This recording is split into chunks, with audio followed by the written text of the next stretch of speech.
Welcome back to Switch to Linux, and this is the privacy edition of the weekly news roundup. Before we dive on in, I want to highlight my new affiliate, ExpressVPN. So ExpressVPN is considered one of the top VPNs now. These are always changing around. At the time I'm recording this, this is your top VPN. You can use my affiliate link there, tlm.li/EV, and you can get 35% off of a year access. So if you head on over for 1 year, you're going to pay $99 and $99.95 for 12 months. 35% off. You can get 6 months for $60, or you can go monthly for $13. So definitely have a look at that. And with that, let's go ahead and jump on into the news. Number one, does the First Amendment let ISPs sell web browsing data? This is actually an update story. We covered this as, I believe, up in Maine, where the Maine legislature is like, no, you can't do this. So like, you cannot hinder our free speech of selling your customers' data to other people for money. And how in the world that's a free speech argument? I don't know. I'm finding myself, like, guys, I actually had to agree with like Facebook this week. I mean, really? That's how crazy the world is. We have to keep on adding to the list of insanity, people. Look at how crazy 2020 is, folks. Okay, the liberals in California are buying guns. Mexico prevented its people from coming to the United States. I had to agree with Google, Elon Musk, and now Facebook. And Kanye West is a presidential candidate on top of Trump and what's the name of that other guy? Oh, I'm sorry. He forgets his name, not me. Who are you going to vote for? I don't know. I might just go and cast lots and write Satan's name in now. Let's just get this mess over with. But anyway, never mind. On to this. We have an update on this particular case. In this case, the judge is saying, no, we're not going to let you, we're not going to throw out your lawsuit claiming that your free speech is being inhibited from selling other people's data for money, to a third party for money. So in other words, what's going to happen here is the judge just said, no, the case has to proceed. So he kicked it down to say, yes, the case is going to proceed through the courts.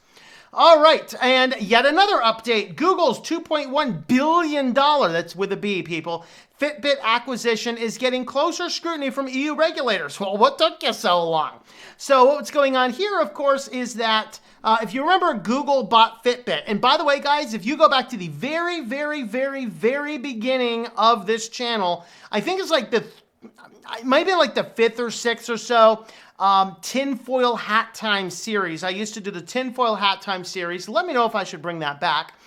And I talked about the concern with all these smart devices and health data. And I said, well, what happens when somebody just buys the company, which comes with a database? And no one really said anything about that. Well, now Google is buying Fitbit and has access to all of that health data that all of the thousands of people have fed into it. And what's going on? They're going, well, we won't use that to sell ads. Don't worry. I'm not worried about Google using that information to sell ads. I'm worried about everything else Google is doing with that data. FYI, your weekly reminder to go and watch The Selfish Ledger, people. This feeds into that exact plan, that exact purpose, which was an internal Google training document that leaked out to the press. The Selfish Ledger, go have a look. But finally, the EU regulator is going, well, maybe this isn't such a good deal. Maybe we shouldn't let them have all this information. So there's been some discussion back and forth about this. And basically, they're just discussing if they're going to finally let this go or not, or if they just want to find Google into oblivion. I don't know.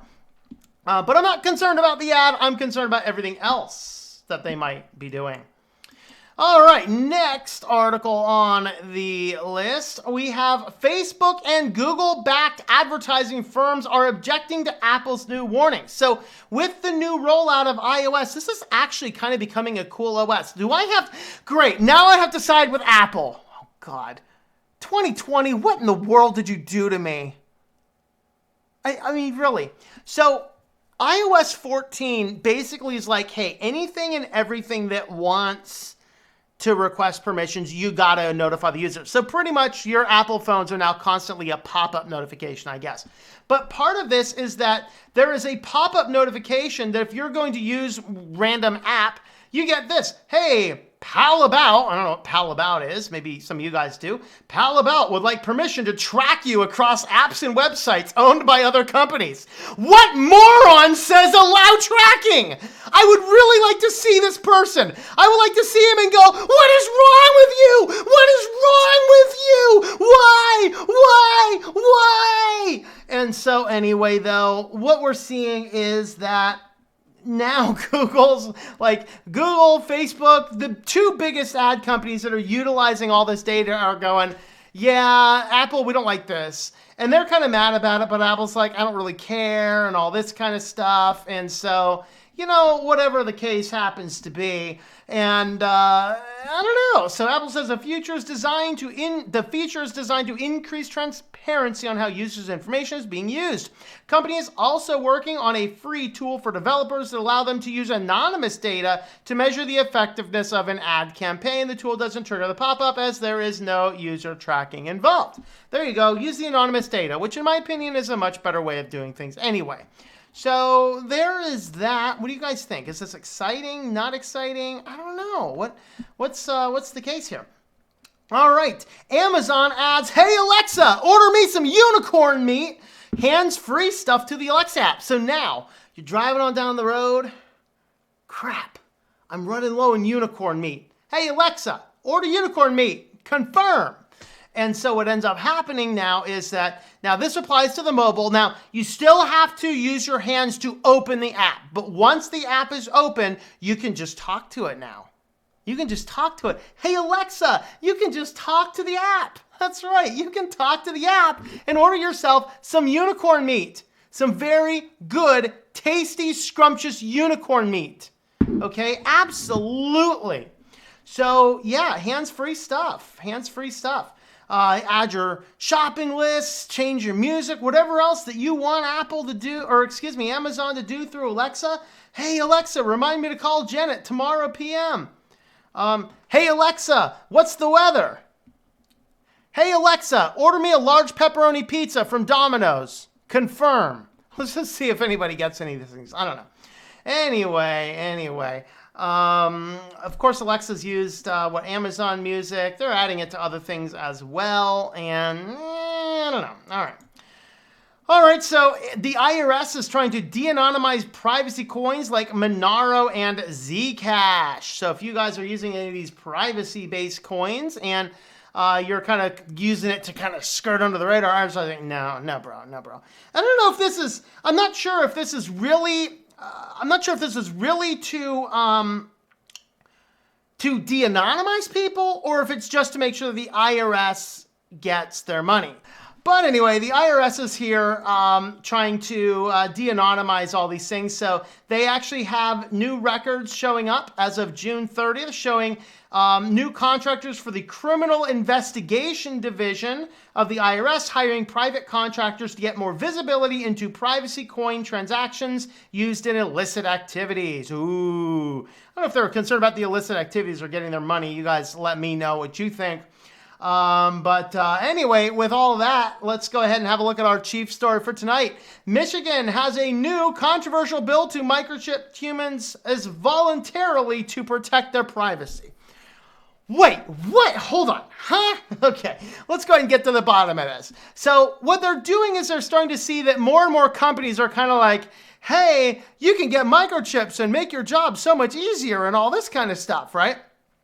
And so what they actually did, it actually sounds better than it reads right here. What they're actually doing is saying, hey, microchipping a person for a company has to be voluntary. It cannot be something that a company can force you. So in other words, you cannot go to your job and be forced to be microchipped as a condition of doing the job. So that's kind of what they're doing here. The downside is, of course, is that it raises the awareness and the attention, and how many of us are going to be out there and just be like, hey, this makes my life easy. Microchip me, baby. Either put it right here or right here. One of these two, microchip me. Let's do it. All right. And so you can kind of see here the microchips are about the size of rice. No, I'm not interested. Yeah, you can almost see it behind the pop-up. There you go. And so let's see. So these are RFID tags, commonly referred to as microchips, beginning to seep into the marketplace as new technology to help streamline everyday business practices. The chips, roughly the size of a grain of rice, are implemented into hands of employees and act as replacements for ID badges, time cards, usernames, passwords. Come on, man. Just make it easy.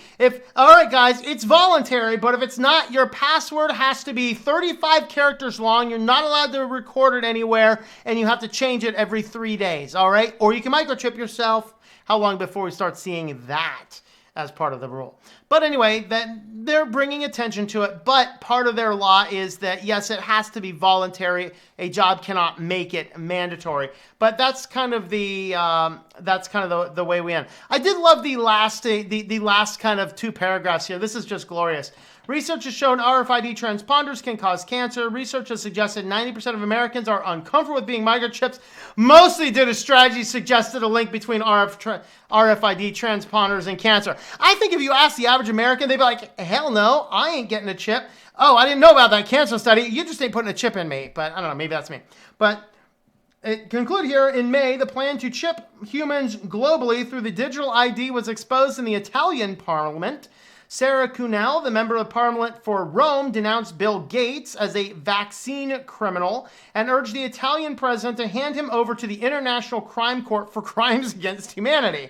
I'd be okay with that. She exposes Bill Gates' agenda in Italy and in India, and Africa, along with the plans to chip the human race through digital identification program ID 2020. Definitely interesting. Maybe this is a conspiracy theory site. It's Zero Hedge. I don't know. But anyway, interesting write-up on the Michigan law. That's kind of crazy stuff going on in the world, people. It's getting weirder. It's getting weirder. But hey, whatever, right?